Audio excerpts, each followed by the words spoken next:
Once again, Honda is trying to break free from the mainstream into the BMW 3 Series, Audi A4, Mercedes C-Class compact executive sector with its latest Accord. Last time, it only partly achieved the same, but with a bigger, more luxurious model, it stands a better chance, differentiating itself with jaw-dropping technology and fiendishly clever engineering. As before, both saloon and tourer estate versions are offered.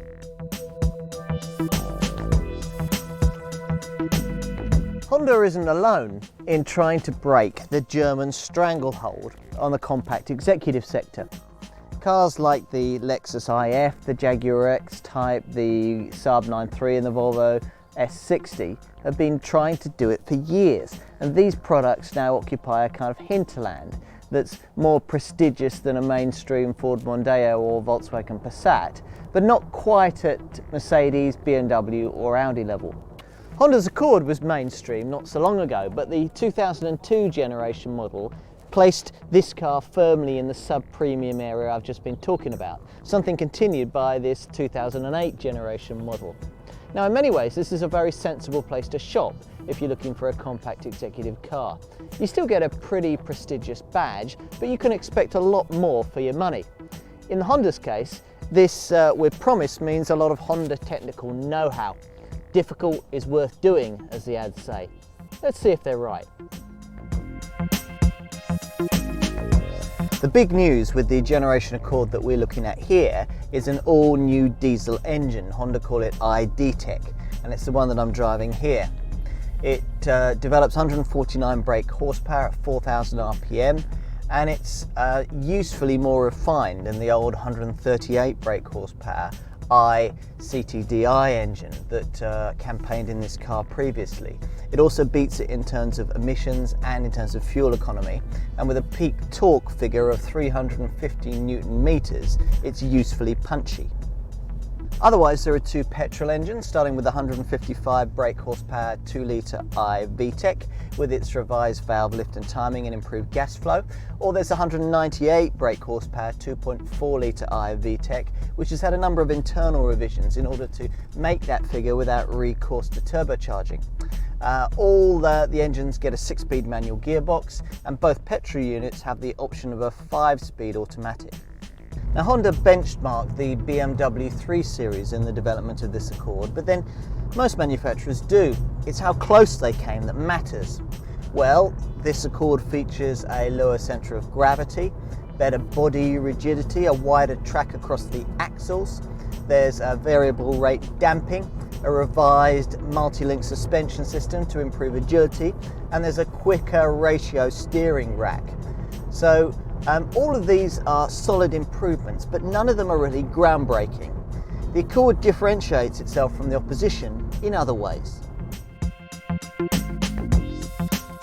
The exterior isn't going to shock too many customers. Despite being a completely fresh design from the ground up, this generation Accord shares many styling cues with its predecessor.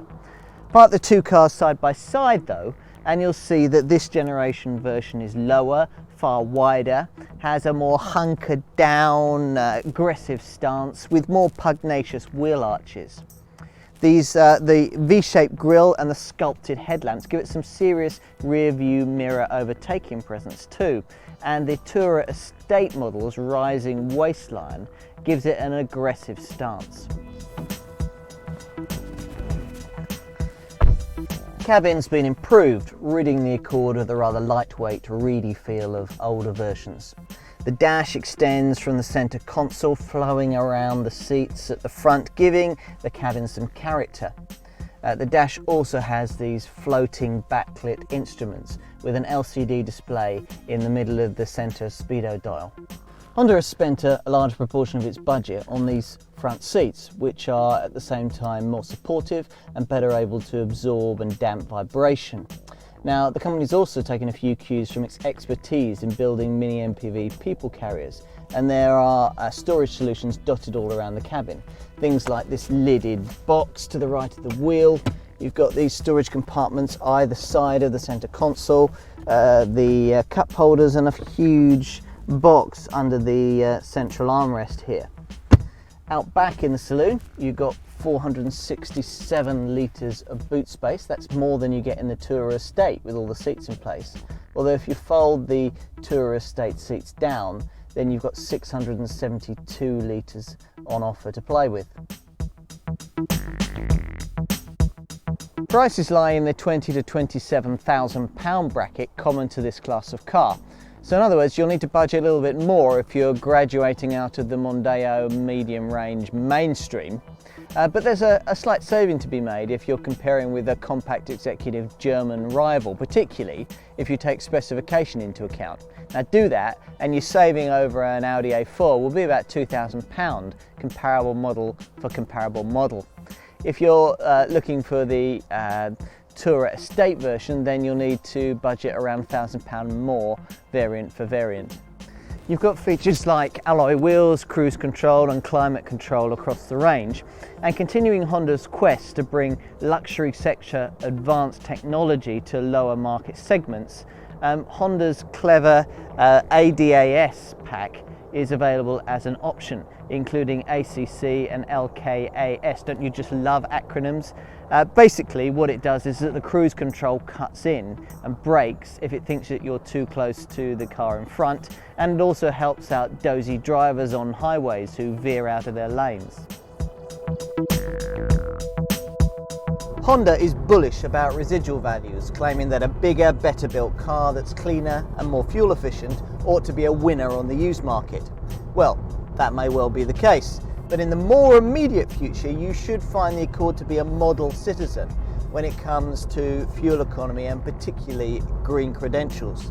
The i-vtec engine is so clean that it meets the US's stringent EPA Tier 2 Bin 5 regulations that have required German rivals to make special and expensive modifications to their cars. Now, you should find in terms of emissions that the petrols achieve between 170 and 211 grams per kilometre, while the diesels manage between 148 and 157 grams per kilometre. At the pumps, expecting the 2-litre petrol to achieve a combined fuel economy figure of 38.7 miles to the gallon, whereas if you're at the wheel of a diesel, you can expect 50.4 miles to the gallon. So without doubt, this is a bigger, better built car than its predecessor. It's more physically imposing, and the hardware under the bonnet has improved substantially. But then every rival will say the same. Despite this, there's no doubt that the Accord continues to inch up market. It may not tempt too many loyal to the German marques, but that's because, rather refreshingly, it continues to offer something that's that little bit different and very appealing.